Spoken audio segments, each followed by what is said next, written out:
Bienvenidos al canal de Cronos Consultores. El tema es siguiente, que lo pueden encontrar también en mi blog, buscando Humberto Reyes, o también el blog del estudio, ¿no? Cronos Consultores.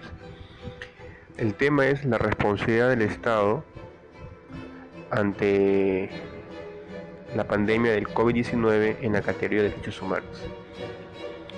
Si bien es cierto, recuerden que al inicio el Estado de Brasil se negó a declarar en estado de emergencia, ¿no? Donde hoy sabemos que fue un error, dado que en Brasil está pasando por una situación bastante difícil, donde se ha aumentado las muertes cada día.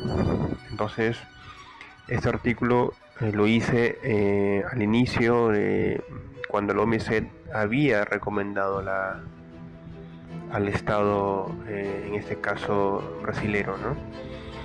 Pero bueno, el tema es la responsabilidad del Estado, ¿no? Ante la categoría de derechos humanos, ¿no? ¿Cuál es la responsabilidad?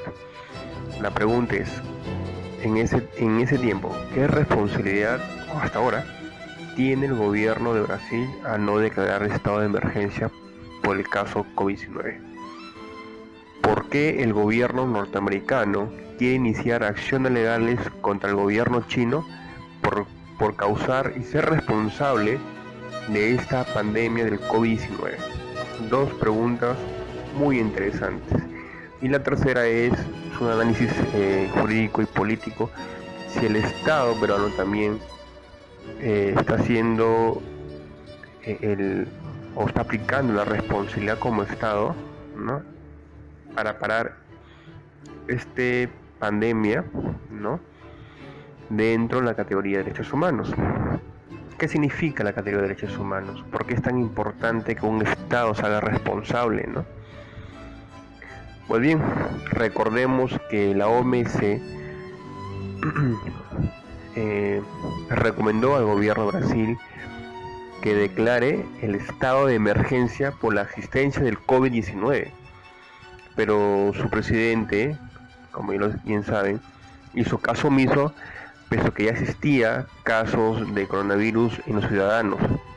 Por tanto, en ese momento varios funcionarios públicos, entre ellos el ministro de Salud, el señor Enrique Mandetta, ¿no? Quien declaró abiertamente, o sea, hizo una nota de prensa, una reunión de prensa, y hizo la recomendación al despacho presidencial.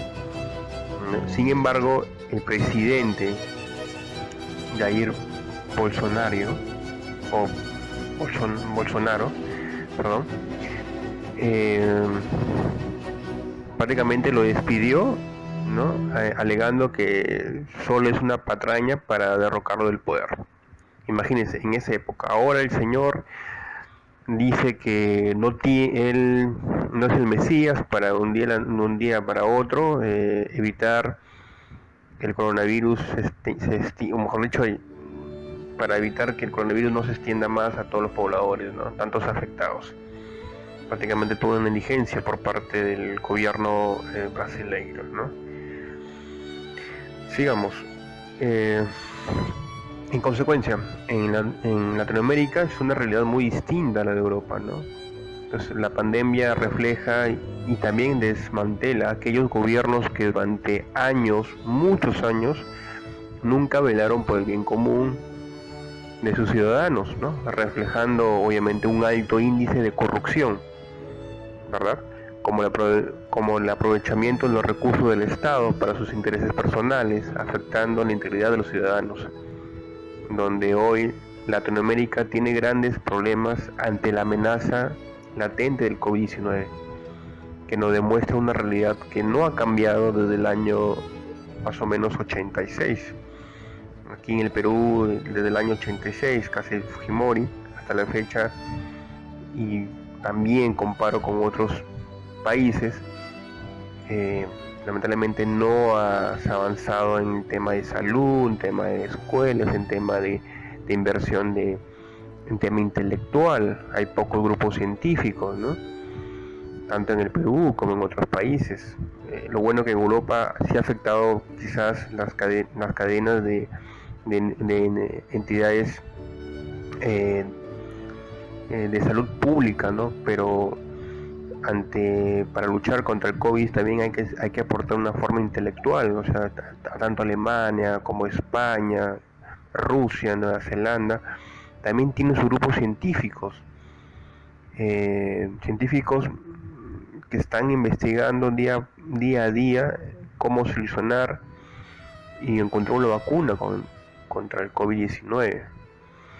Entonces vemos que desde el año 86, en el caso particular de Perú, hasta la fecha no se ha invertido en un tema intelectual, y siempre es importante invertir en el tema intelectual, más allá del proyecto de temas de infraestructura. También pienso yo que el tema de tecnología y los proyectos intelectuales son muy importantes para el desarrollo de un país. Bueno, ya se ha visto, ¿no?, las crisis de los sistemas sanitarios, con menos inversión pública, como los hospitales, centros de salud, la poca inversión de los centros de investigación médica, que es muy importante, y los pocos recursos que tienen los gobiernos para producir su propio test para detectar el COVID-19, a diferencia de otros países que tienen esos recursos. También comprometen a las empresas para que también ayuden, ¿no? Generando, por ejemplo, mascarillas, creando también alcohol en gel, tantas cosas. Sin embargo, acá falta un poco compromiso por parte de las empresas. La historia nos vuelve a dar una lección muy dura, ¿no? Y de acuerdo a la OMS, para confrontar el COVID-19 solo se ha planteado 3 estrategias. Solamente son 3 estrategias: la creación o conseguir la vacuna contra el COVID-19, que lo están haciendo, pero lamentablemente hoy en mayo llegarán las vacunas hasta el año, quizás enero del año 2021, o quizás para fin de año, ¿no?, del año 2020, es decir, diciembre. Entonces, que no habrá una disponibilidad inmediata, ¿no?, porque prácticamente dura a 2 a 18 meses. La otra es la inmunidad colectiva o natural, que dure como 2 años, es decir, es una persona infectada, ¿no?, guarda cuarentena, realiza los tratamientos adecuados, esa persona ya es inmune porque ya tiene el virus dentro, ¿no?, pero obviamente ya lo sabe controlar. Se utiliza esa sangre para obviamente crear nuevas vacunas. En fin, es otro tema más científico. Y lo otro es que los gobiernos simplemente a cambiar el tema social, para adoptar comportamientos para evitar el contagio del COVID-19, que ya el gobierno peruano ya los va a implementar, ¿no?, ya le va a levantar la cuarentena. Entonces todos los gobiernos ya lo están adoptando, pero ¿qué pasaría como el caso de Brasil, ¿no? ¿Por qué no acató oportunamente las recomendaciones de la OMS? ¿Por qué Estados Unidos está demandando al país chino? Recordemos que la protección de los derechos humanos se ampara en la responsabilidad de los estados, como el fin social o bien común de garantizar que dichos derechos no sean afectados, obviamente del marco constitucional que tienen todos los países. Y todo eso, todas las constituciones de todos los países obviamente se amparan a la categoría de los derechos humanos, como lo establece la Comisión de los Derechos Humanos de las Naciones Unidas. Digamos, cuando el Estado, como el caso del gobierno de Brasil, viola la obligación de respetar los derechos humanos internacionalmente reconocidos en los acuerdos internacionales, porque varios países firman un acuerdo, ¿no? Entonces ellos firman un acuerdo que es un tratado internacional sobre derechos humanos, y si ellos no acatan, incurrirían en la violación de dichos derechos, ya que todo Estado tiene el deber de respetar los derechos humanos y la obligación de garantizar su fiel cumplimiento, ¿no?, en beneficio de su pueblo, y también cumpliendo lo que estipulan los tratados internacionales. Entonces, ahí vemos el tema de responsabilidad internacional del Estado, ¿no?, en caso de Brasil, y también paralelamente el caso de China, porque ya Estados Unidos está acusando a China de que él es responsable del tema del COVID-19, y también la OMS tenía conocimiento también que esto ya estaba desde el mes de noviembre del año pasado, 2019, perdón, y no había informado. Entonces Estados Unidos a la fecha de hoy ha retirado todas sus inversiones ante la OMS por este tipo de negligencia. Bueno, pero ese es otro tema. Por tanto, si un Estado no combate o no realiza los esfuerzos suficientes para frenar la pandemia del COVID-19, se estaría obviamente generando un genocidio, ¿no? Ocasionando violaciones a los derechos de los ciudadanos masivamente, en el caso de Brasil. Pero recordemos la responsabilidad internacional del Estado como una obligación estatal ante la presente pandemia del COVID-19. Si un Estado hace caso omiso o no realiza las acciones correspondientes de un gobierno, ¿no?, que vela por el bien común, por el fin social, si este no lo hace, estaría incurriendo en una violación de los derechos ciudadanos, ¿no?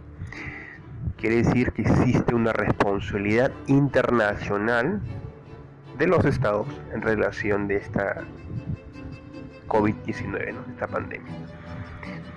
Entonces, vemos que sí existe responsabilidad de los estados. La teoría subjetiva activa nos enseña que cualquier ciudadano o asociación puede realizar su derecho de acción ante los organismos internacionales por la violación de sus derechos. Por otro lado, se llamará también subjetivamente pasiva por la violación del derecho internacional, se asocia al Estado contra otro Estado. Ahí donde Estados Unidos entra contra China y los brasileros entran contra el gobierno de Brasil. Dando un resumen, la responsabilidad internacional es la consecuencia de un acto antijurídico internacional en una relación jurídica internacional donde los estados son sujetos imputables, que están obligados a responder ante el incumplimiento de sus obligaciones, ¿ok? Obviamente porque existe un tratado internacional, como el caso de Estados Unidos, que acusa a China, y solidariamente a la OMS, como ya lo expliqué, por no informar a tiempo desde el mes de diciembre o en noviembre del año 2019, la presencia del COVID se está expandiendo por todo el país asiático, continente asiático, en este caso China y Japón y Corea, ¿no? De acuerdo a la doctrina de José Díaz Caseda, para la Comisión de Derecho Internacional, la violación de una obligación internacional consiste en la falta de conformidad entre el comportamiento que esa obligación exija al Estado y el comportamiento que el Estado observa de hecho, es decir, entre las exigencias del derecho internacional y la realidad de los hechos. Claro está, como el caso de Brasil, como el caso obviamente que ya Estados Unidos está recaudando medios probatorios para acusar a China, que también internamente tiene responsabilidad porque no hay un control de sanidad en el tema alimentario, porque saben muy bien que los chinos comen comidas exóticas, entre comillas, ¿no? Entonces eso también hay que tener bastante control.